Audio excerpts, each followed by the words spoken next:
کھینچ لائی ہے، عنایت کھینچ لائی ہے، شرافت کھینچ لائی ہے۔ الرحیم نحمده ونصلی علی رسولہ الکریم اما بعد فاعوذ باللہ من الشیطان الرجیم بسم اللہ الرحمن الرحیم یا ایہا النبی قل لأزواجک وبناتک ونساء المؤمنین یدنین علیہن من جلابیبہن۔ بے پردہ جو نظر آئی کل چند بیبیاں، بے پردہ جو نظر آئی کل چند بیبیاں، اکبر زمین میں غیرت قومی سے گڑ گیا۔ پوچھا جو ان سے آپ کا پردہ ہو کیا ہوا، پوچھا جو ان سے آپ کا پردہ ہو کیا ہوا، کہنے لگی کہ عقل پہ مردوں کی پڑ گیا۔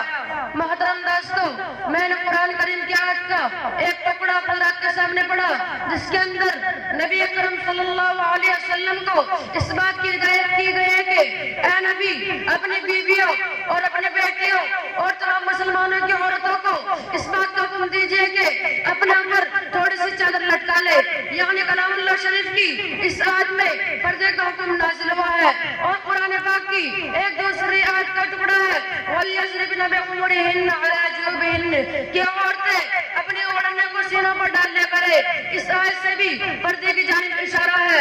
مگر دوستو، جب مذہب اسلام کے روشن ستاروں سے کفر الحاق ظلم و جہالت کے بادل چھٹے، بے غیرتی اور بے حیائی کی تاریخیں ختم ہوئی، قرآن پاک کے عدل انصاف سے بادل کے لہراتے جھنڈے گر پڑے، مظلوم اور بے قصوں کو مساوات اور برابری کا درجہ ملا، خاص طور پر ان عورتوں کو جو ظلم سلطنت کی چکی میں پیس رہی تھی۔ مصائب اور آلام کے پہاڑ ان پر توڑے جا رہے تھے، اسلام نے ان کو ذلت و پستی کے وار سے نکال کر بلندی پر پہنچایا۔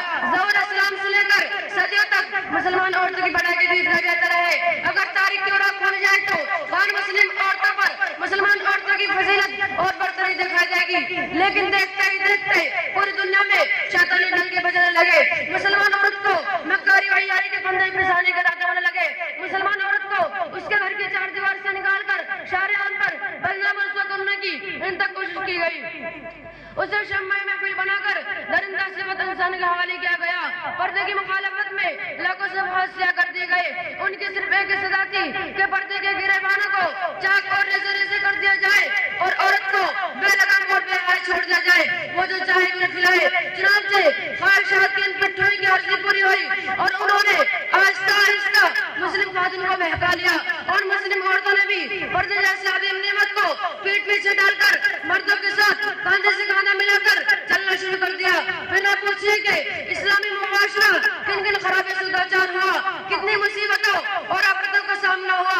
بدکاری و زناکاری عام ہوتی چلی گئی، مکانوں، دکانوں، بستیوں، بیابانوں میں برائیاں نظر آنے لگی۔ محترم دوستو، اگر اسلام دشمن طاقت امریکہ میں پردے کے خلاف نعرہ بلند کرے تو ہم اس میں کوئی تعجب حیران نہیں، کیونکہ اسلامی تعلیمات کو ہر طرح بدنام کرنا ان کا شیوہ بن چکا ہے۔ مگر افسوس کہ آج ہمارے قوم کے اکثر لوگ جو مسلمان ہونے کا دعویٰ کرتے ہیں اور محمد عربی صلی اللہ علیہ وسلم کی امتی کہلاتے ہیں، وہ بھی اسی ذہنی غلامی کا شکار ہے۔ خاص طور پر انگریزی تعلیم یافتہ طبقات اس میں زیادہ مبتلا ہے، وہ بھی پردے کے معاملے میں اسلام دشمنوں کے ساتھ ہے، انہیں کی دشمنوں سے چل رہی ہے۔ کسی شاعر نے ایسے ہی لوگوں کے بارے میں کہا ہے، انہیں کی محفل سوارتا ہوں چراغ میں رہ رہتن کی، انہیں کی محفل سوارتا ہوں چراغ میں رہ رہتن کی، انہیں کی مطلب کی کیا رہا ہے صبح میری بات ان کی۔ محترم دوستو، آج پردے کی مسائل کو لے کر مناظرہ بازیاں اور مضمون نگاریاں ہوتی رہتی ہیں، پردے کے خلاف تحریکیں چلتی ہیں۔ پردے کو ایک بہت بڑی ناانصافی کہا جاتا ہے، پردہ قید ہے، پردے کو وحشت بتایا جاتا ہے۔ آج مغربی تہذیب نے عورت کے شرم و حیا کی دولت کو لوٹ لیا ہے، کہتے ہیں پردہ کرنے سے ترقی نہیں ہو سکتی۔ نتیجہ یہ ہے کہ ہمارا خاندانی اور معاشرتی نظام تباہ ہو چکا ہے، اخلاق و عادت اور شرم و حیا کا جنازہ نکل چکا ہے۔ یہی وہ تہذیب ہے کہ جس نے عورت کو چراغ خانہ بننے کی بجائے اس کے اندر شمع محفل بننے کا جذبہ ابھارا ہے۔